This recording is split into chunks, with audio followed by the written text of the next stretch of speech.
Warahmatullahi wabarakatuh. Waalaikumsalam warahmatullahi wabarakatuh. Ila hadrati sultan al-awliya wa qudwatil asfiya Qutub Rabbani wa rusus samadani Sayyidus samadani Sayyidina Muhammadin Muhammad Abdul Ghaf Syekh al-Muslim Qadasallahu sirrahu wa al-Fatihah.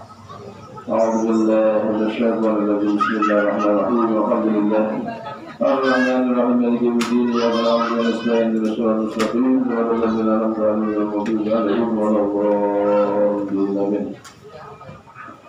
Bismillahirrahmanirrahim. Alhamdulillahilladzi faddalana 'ala katsirin min 'ibadihil mu'minin.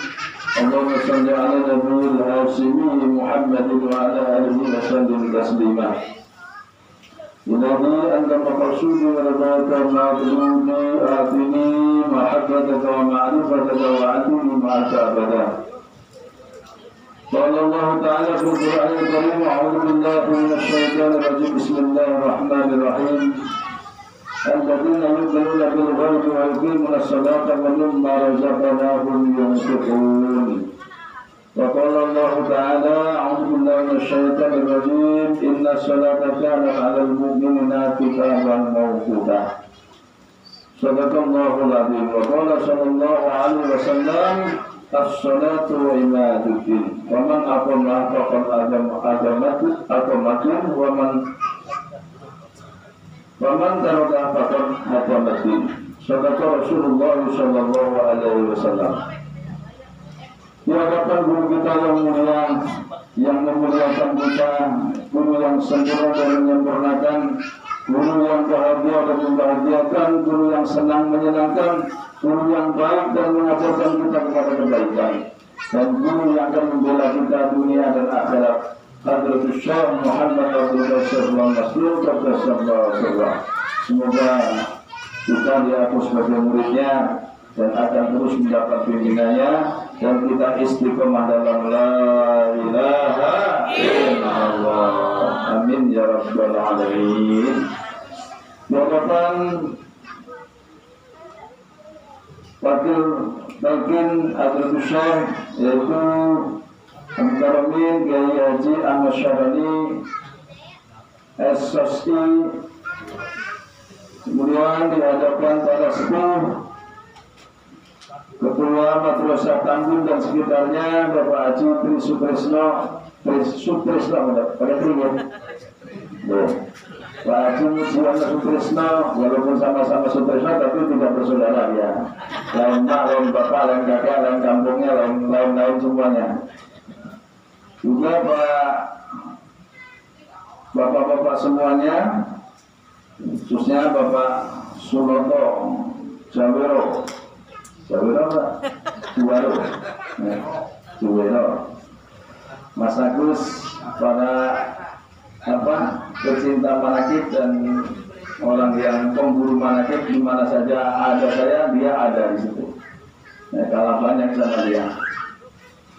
Juga semuanya, ibu-ibu dan para ikhwan akhwat yang insya Allah semuanya mendapatkan kebahagiaan yang sempurna, kebahagiaan lahir dan batin kita dari aksar atau dari barokah, karomah, fadilah, zikir la ilaha illallah. Kenapa zikir la ilaha illallah bisa mengatakan bahagia? Karena memang dengan la ilaha illallah itu orang bahagia. Kalau ada orang nyari bahagia tidak dengan la ilaha illallah, itu mah dia nyari bahagia tapi hanya dalam angan-angan. Kenapa? Karena azan saja dimulai dari Allah. Buat, mulainya apa? Azan. Allahu Akbar. Diakhiri dengan la ilaha illallah. Azan saja. Kalau nggak pakai la ilaha illallah nggak bisa, nggak jadi azan. Diawali dari Allah. Allahu Akbar. Allah dulu. Allahu Akbar. Allahu Akbar. Allah. La ilaha illallah. La ilaha illallah. Jadi di dalamnya ada sholat, di dalamnya ada bahagia, di dalamnya ada persaksian. Makanya pertama orang itu bertauhid, ma'rifat kepada Allah. Ma'rifat kepada Allah itu mengenal Allah. Wajibnya manusia yang pertama, al-wajibu alal insani ma'rifatullah istiqani. Yang paling wajib diwajibkan oleh Allah terhadap manusia yaitu mengenali Allah dengan seyakin-yakinnya. Bagaimana meyakini Allah dengan yakin bahwa kalau orang sudah ditanamkan ada kalimat la ilaha illallah di dalamnya, ada kalimat Allah di dalam ismudatnya, kalimat ismudat di dalam dirinya, maka dia akan selalu mendapatkan waskat. Apa waskat? Pengawasan melekat. Diawasi dengan ketat. Wastat. Sangat diawasi oleh Allah, maka segala gerak-geriknya dipantau, dilihat, dinilai oleh Allah. Bagaimana caranya? Gampang saja. Allah mewakilkan, menugaskan dengan ada 2 malaikat di bahu kanan dan bahu kirinya. Makanya anak TK itu diajarkan supaya wajib kiranya menghafalkan 10 nama malaikat. Makanya ada Jibril, Mikail, Israfil, Israel, Munkar, Nakir, Rokib, Atid, Malik, dan Ridwan. Ada tugas-tugasnya sampai dinyanyikan. Namanya anak TK, ya harus hafal. Karena anak itu tugasnya menghafal dulu, mengkaji. Kalau sudah dewasa tidak hanya menghafal tapi harus mengkaji. Contoh, kalau anak kecil dia diajarkan membaca doa iftitah. Iftitah, coba iftitahnya orang itu bagaimana? Allahu akbar kabira walhamdulillahi katsira wa subhanallahi bukratan wa asila. Inni wajjahtu wajhiya lilladzi fatara as-samawati wa mil'ul ardi wal samawati wal ardi wa mil'u ma syi'ta. Bukan? Bagaimana sih? Coba. Allahu akbar kabira walhamdulillahi katsira wa subhanallahi bukratan wa asila. Inni wajjahtu wajhiya lilladzi fatara hanifan musliman wa ma ana minal musyrikin. Inna salati wa nusuki wa mahyaya wa mamati lillahi rabbil alamin la syarika lahu wa bidzalika umirtu wa ana awwal minal muslimin. Itu sudah hafal, sudah dibaca apa enggak? Itu mah termasuk iftitah panjang. Biasanya imam membacanya kalau imamin orang banyak. Contoh, imamin sholat Jumat itu dibaca sampai selesai. Atau imam mengimami sholat Idul Fitri atau Idul Adha, biasanya dibaca sampai selesai. Tetapi kalau kita mau membaca itu sampai selesai sebagai jamaah dan ikhwan bagian, bagaimana caranya? Orang boro-boro, orang baru Allahu Akbar, imam sudah lupa. Yang benar. Nah, kita mau kaji yang ini dulu supaya nanti ketemu. Tapi jangan hanya sebatas dihafal, tapi harus dimaknai, dijiwai, dan diaplikasikan dalam kehidupan sehari-hari. Jadi kalau iftitah yang panjang itu seperti itu, iftitah yang pendek begini. Allahu Akbar kabira walhamdulillahi katsira wa subhanallahi bukratan wa asila. Sudah segitu saja sampai wa asila. Tapi kabira walhamdulillahi katsira wa subhanallahi bukratan wa asila ini adalah ucapan orang yang sudah zikirnya nyambung. Kalau yang belum nyambung nggak bisa, nggak bermakna. Coba Allahu Akbar artinya Allah Maha Kabira dengan kebesarannya. Kabira walhamdulillahi katsira dengan memuji pujian yang terbanyak. Coba kalau enggak orang berzikir, bohong. Ya maaf aja. Kalau orang yang belum ditauhid zikir, ini tidak kena, tidak nyambung. Allahu Akbar kabira walhamdulillahi Kapan kamu alhamdulillah katsira? Kapan kamu banyak-banyak bersyukur kepada Allah? Kapan? Kapan kamu banyak-banyak memuji kepada Allah? Kapan? Kapan? Ya kapan? Ya sekarang. Dengan ini banyak. Kalau pakai alhamdulillah, alhamdulillah, alhamdulillah. Kapan kamu makan? Alhamdulillah, alhamdulillah, alhamdulillah. Kapan kamu ngobrol sama teman? Ya itu terbatas, makanya dengan ini. Ini makanya alhamdulillah kita mau ketemu guru yang memang masya Allah luar biasa mengajarkan. Ini baru iftitah ya. Iftitah, tapi alhamdulillah katsir. Wa subhanallahi bukratan wa asila. Subhanallah itu artinya apa? Mensucikan Allah. Bukratan wa asila. Bukratan wa asila itu pagi dan petang. Loh, kalau nggak ditalkin, bagaimana caranya? Kamu akan memuji kebesaran Allah, bersyukur kepada Allah dengan syukur yang banyak, dan juga kamu akan mensucikan Allah pagi dan petang. Bagaimana caranya? Caranya zikir di sholat. La ilaha illallah, la ilaha illallah. Zikirnya sambil duduk. Duduknya bisa duduk, bisa. Zikirnya yang pendek, la ilaha illallah, la ilaha illallah bisa. Tapi kalau tidak ditalkin, tetangga kita, saudara kita, sahabat kita, mamang kita nggak ditalkin, dia bisa nggak? Habis sholat duduk sambil mengucap la ilaha illallah? Nggak bisa. Apalagi paling sedikit 165 kali. Angel, apalagi cuma disuruh zikir, nggak dikasih duit, nggak dikasih beras, pulang nggak dibawain sembako, cuma makan pakai sopol, umpama. Ya kan? Soalnya kalau Pak Noto itu kasih daging-dagingan nggak doyan, udah nggak mau ya, orang udah tua, daging-dagingan nggak doyan, ikan-ikanan nggak mau.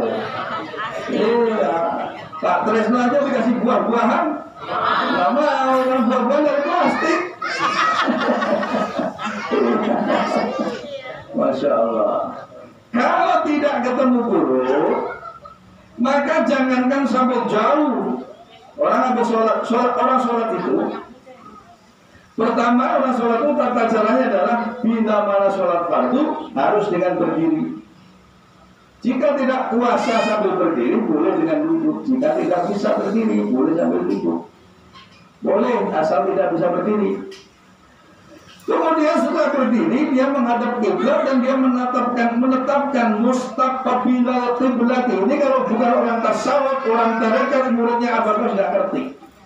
Coba tanya, kalau ada guru fikih, guru ngaji tanya, mustaqbilal kiblat. Mustaqbilal itu bahasa Arab. Apa masdarnya? Qobala itu artinya mencium.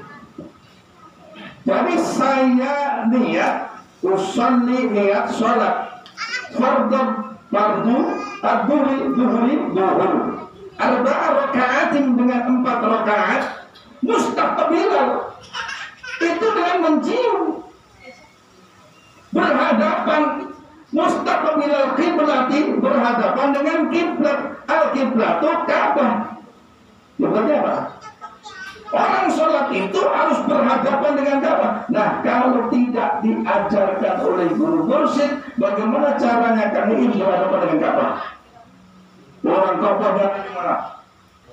Mekah. Sampai ada di Kampung Siluman. Jadi Kampung Siluman apa mau saya? Siluman, di Kampung Siluman. Iya, ini cerita nih. Ini jangan sampai salah nih, orang Tigan jangan sampai nggak ngerti loh ya. Penting loh ini. Kalimat mustaqbilalnya saja belum tentu ngerti. Mustaqbilal itu artinya kamu menghadapkan, berhadapan. Namanya berhadapan itu tidak ada batas. Artinya kalau kata Abah, ketika orang mengucapkan mustaqbilal itu Ka'bah diterbangkan datang ke depannya. Ini harus dimengerti. Sama hampir sama dengan begini. Kamu zikir kepada Allah, kamu datang kepada Allah, apa kamu mendatangkan Allah? Yang benar yang mana? Kamu datang kepada Allah atau kamu mendatangkan Allah? Nah, ya coba. Ini kalau nggak ngaji, tarekat, nggak paham. Orang dengan sombongnya dia datang kepada Allah. Sekarang ditanya, Allah di mana kamu bisa datang? Coba itu. Kalau kamu nggak bisa datang ke Allah, jangankan ke Allah, kamu bisa datang ke Google, bisa nggak? Google yang datang ke HP kita, bukan kita yang datang ke Google. Begitu Allah yang kita datangkan, asal disebut diingat Allah sampai Allah hadir. Begitu juga seperti orang manakib. Maka qari'atul manaqibi ana hadir. Kata Tuan Syekh, bila mana dibacakan manakib, aku datang. Jangan ikhwan yang datang ke Tuan Syekh. Kamu nggak tahu Tuan Syekh sedang di mana. Betul? Betul? Nah, mustaqbilal qiblati juga begitu. Aku menghadapkan wajahku. Atau yang dimaksud, atau ada yang mengartikan aku mencium. Karena berhadapan mencium. Mustaqbil qabala itu artinya mencium. Atau berhadapan tanpa jarak. Bagaimana caranya ikhwan punya yakin bahwa ketika dia sholat berdiri, mustaqbilat itu sudah berhadapan persis dengan Ka'bah. Makanya orang sholat itu harus ada farsa, apa namanya? Pembatas. Yang tidak boleh dilangkahi orang. Bila mana ada orang melangkahi tempat sujud orang sedang sholat, maka ditolak tobatnya selama 40 tahun. Hati-hati. Makanya harus ada pembatas. Makanya gimana caranya ya? Ini fikih, tapi fikihnya tasawuf. Ini fikih, tapi fikihnya thariqah. Jangan sampai orang dari talqin udah kenal udah cuk hatinya. Terus yang malam tapi nggak ngerti. Baru mustaqbilah saja belum tahu, apalagi rukuk. Rukuk ya. Sami Allahu liman. Terus bacanya Rabbana lakal hamdu fil samawati wa milkul ardi wa milku masyita min syai'in. Artinya apa? Rabbana, ya Tuhanku, lakal hamdu, segala pujian itu hanya untukmu. Milus samawati, sepenuhnya langit. Langit ada berapa? Masya Allah, orang sholat itu bacaan i'tidal. Rabbana lakal hamdu milus samawati, sepenuhnya langit-langit. Kalau namanya apa? Kalimat jamak, ya, samawat artinya langit-langit. Langitnya banyak, ya, langit itu banyak. Kalau hanya satu samai artinya langit satu, tapi samawat langit banyak. Makanya Rabbana lakal hamdu mil'us sama. Mil'u itu artinya sepenuh. Mil'u itu artinya sepenuh. Sepenuh langit yang ada. Saya tanya sekarang, matahari di langit apa di bawah langit? Di bawah langit, dan di atas langit nggak kelihatan lah. Bintang di atas langit apa di bawah langit? Masih di bawah. Masya Allah. Berapa miliar? Tidak tahu. Yang diketahui yang besar-besar, namanya Bima Sakti, kukusan bintang-bintang. Itu ada matahari, ada bumi, ada bulan, ada Pluto, ada Mars, ada Jupiter, ada Saturnus, Neptunus, Uranus, dan seterusnya. Nus. Banyak sekali. Itu baru kukusan bintang, namanya Bima Sakti, baru 12. Yang bisa dicapai sekarang baru 4. 1 Juni, 2 bulan, ketiga Maret. Baru sampai Maret, belum bisa sampai matahari. Matahari hanya orang baru mengukur jarak dari bumi ke matahari. Belum ada orang bisa ke sana. Misalnya ke sana hanya ke matahari di sebelah MM situ. Metropolitan Mall situ. Yang ada baju, ada macam-macam. Baru ke matahari yang situ. Nggak terlalu panas di situ, adem. Mas Mustari kalau nggak percaya besok anterin saya ke situ ya. Adem. Adem. Ya, panas pikirannya doang ya kan. Sampai nggak keluar dunia semua harganya mahal. Itu mil'us samawati, sepenuh langit-langit, wal ardi, dan sepenuh bumi. Sampai itu pernah belajar biologi tentang bumi itu. Kok biologi tentang apa ya? Bumi itu namanya apa? Ilmunya apa? Ya bukan astronomi pak, perbintangan. Geografi. Bumi bentuknya bulat seperti bola. Pasti namanya bola itu kan ada sisi ujung sini, ada sisi bulatan sini. Tapi ilmuwan dunia belum pernah ada orang bisa menembus dalamnya bumi. Gimana ada sejarah ada orang bisa menembus dalamnya bumi? Baru bumi. Tapi orang sholat ketika membaca Rabbana lakal hamdu mil'us samawati wa mil'ul ardi, dan sepenuh bumi. Bumi ini sepenuh langit yang ada. Terserah Allah, mau langitnya 70, Allah yang punya, haknya Allah. Mau langitnya 7, Allah. Tapi paling masyhur dalam Al-Quran sab'a samawat, yaitu 7 lapis langit. Sab'a samawat, yaitu 7 lapis langit. Kalau sepenuh bumi, sepenuh memuji Allah dengan pujian sepenuh langit dan sepenuh bumi dan sepenuh setelah yang ada. Mil'ul ardi wa mil'u masyita min syai'in ba'du.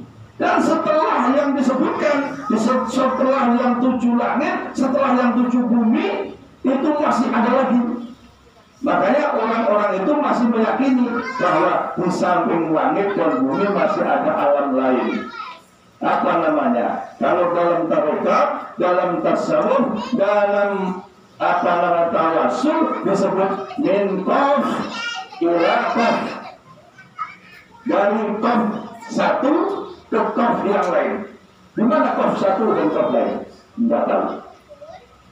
Tapi para ahli tasawuf dia tentu sampai sana.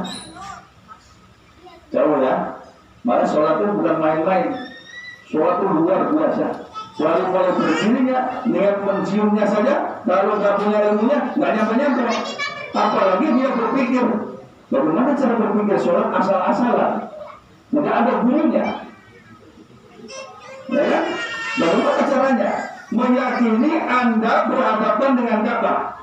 Tidak berhadapan dengan Ka'bah, tidak bisa sholat itu harus menghadap kepada kiblat. Maka orang sholat itu kiblatnya 4, kata apa? Dulu saya sering diajarin langsung sama apa? Orang sholat kiblatnya 4. Banyak kiblat dunia. Satu kiblatnya orang sholat namanya Ka'bah. Itu kiblat utama. Kiblat kedua kiblatnya mata. Makanya kalau orang sholat matanya nggak boleh jelalatan. Nggak boleh lirik-lirik. Jadi boleh kedip-kedip mata, tapi saya sengaja kedip-kedip baik. Jadi harus ada kiblat mata. Kemudian ada yang namanya kiblat hati. Harus ada. Harus fokus. Kiblatnya mata ada di sajadah. Sholat yang benar. Allah. Melumpangan enggak. Yang enggak kan ada orang sholat begini. Ya tapi urusan dia mungkin ada gurunya kan. Tapi kita mah harus ikut guru. Guru kita mencontohnya. Yang Quratul Ikhram Allahnya nggak terlalu panjang. Nggak kayak orang-orang lagi nyari khusyuk.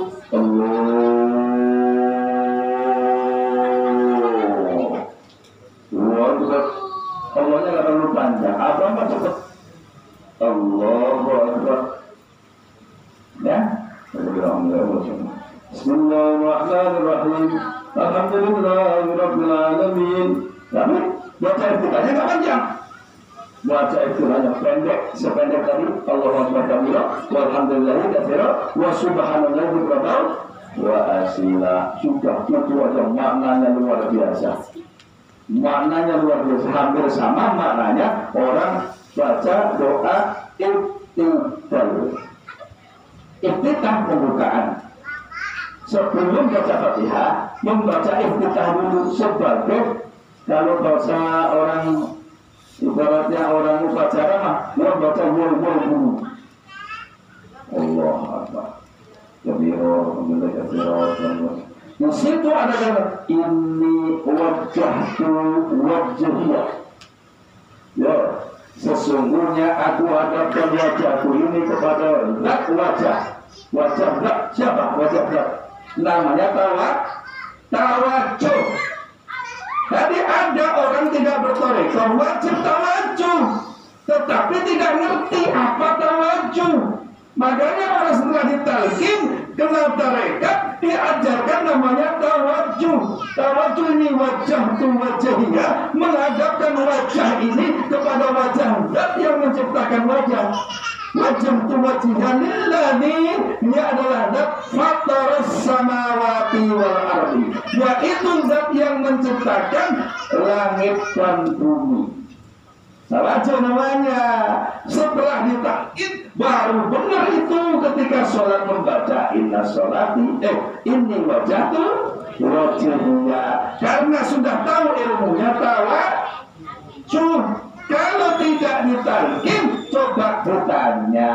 Masih banyak kok yang belum ditalkin, coba saja. Umpama punya ponakan ustaz, guru madrasah. Yang ustaz kalau perlu kiai. Kiai saya nanya, ini kan orang praktek, nggak begitu ngerti. Maknanya ini wajah tu wajah Minta pun sama itu apa? Bagaimana caranya? Tanya bagaimana caranya? Bagaimana caranya? Kalau kita dikasih tahu caranya tunjukkan ke arah kiri, konsentrasi di bawah susu, kemudian ya, dilipat lidahnya, itu.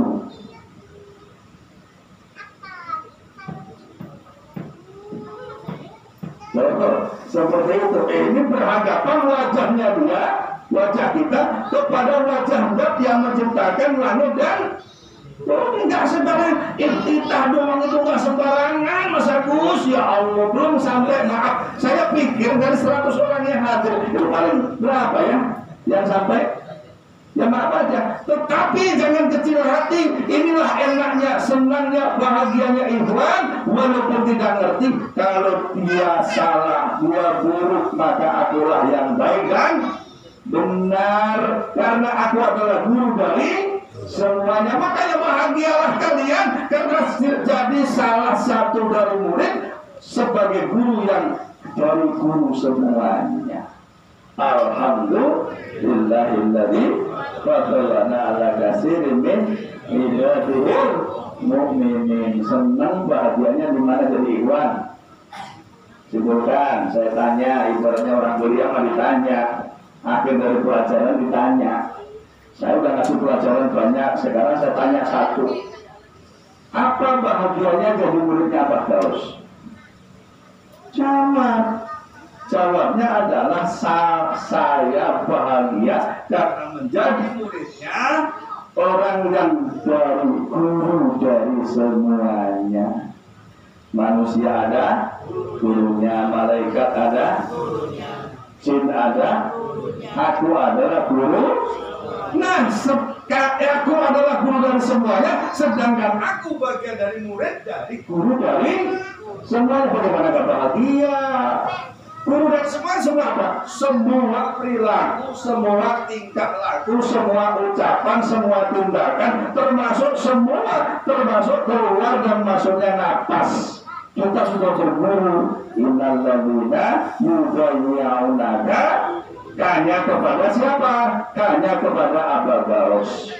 Nanti dalam waktu dan kesempatan saya jelaskan tentang baiat, penting dan wajibnya orang baiat.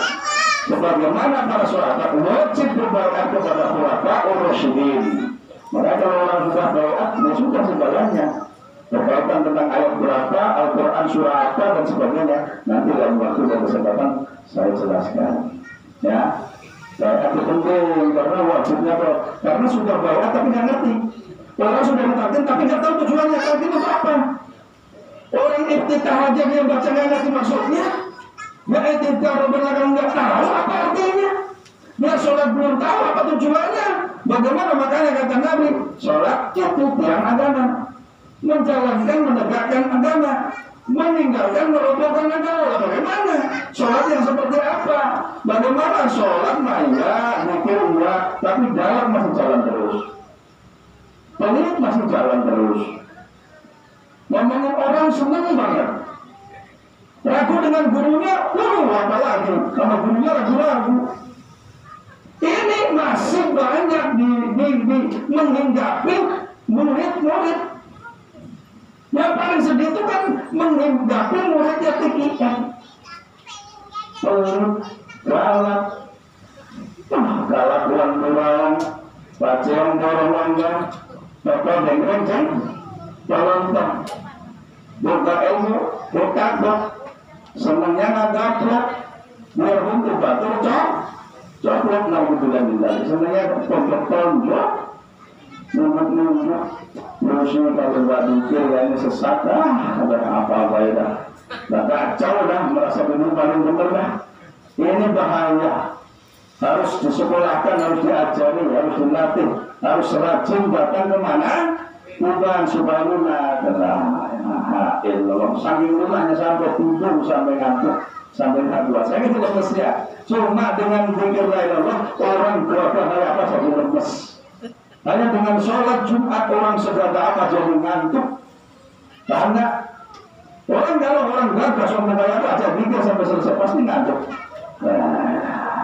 Apalagi suruh pikir malam, ya.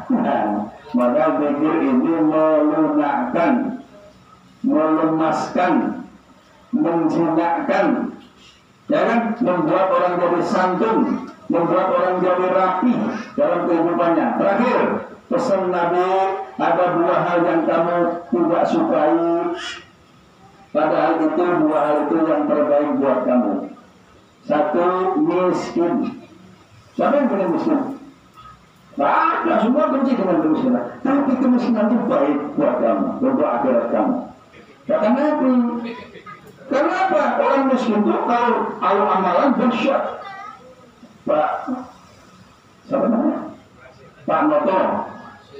Umpamanya punya duit, cuma duit 300.000. Yang minta sama dianya. Tapi dong saya 100.000 kasih nggak kira-kira? Kasih 150 dikasih nggak? Kasih, berarti sedekahnya berapa? 50%. Dahsyat 50%. Kok umpama Pak Haji Munasik punya duit 1 miliar, terus saya minta seperempatnya, 25% kasih nggak? Wah, 240 juta ya nggak mungkin. Nah itu makanya masih hebat orang miskin. Kalau sedekah dahsyat orang miskin, bisa sampai 50%. Ya orang miskin, maka kata Nabi, ada dua yang kamu tidak suka, padahal itu lebih baik buat kamu. Satu kemiskinan, kedua kematian. Siapa yang pengen bapaknya mati? Tidak ada. Jangankan dirinya pengen mati, bapaknya jangan mati. Makanya kematian itu paling dibenci. Tapi itu lebih baik daripada kena fitnahnya dunia. Tapi kebanyakan kita jadi ikhwan masih takut mati. Padahal sudah diajarin mati. Mati itu bagaimana terus? Mati itu tidak bernapas. Maka berlatih. Kalau berwaju jangan bernapas. Lo bernapas terus. Maka belajar matinya loh. Kata Kiai Saroni, dulu saya diajarin dengan guru saya itu. Orang bagaimana itu Pak, belajar bisa sama istri, belajar bisa sama dunia, belajar bisa sama anak, belajar bisa sama rumah. Maka dulu memang ini ya.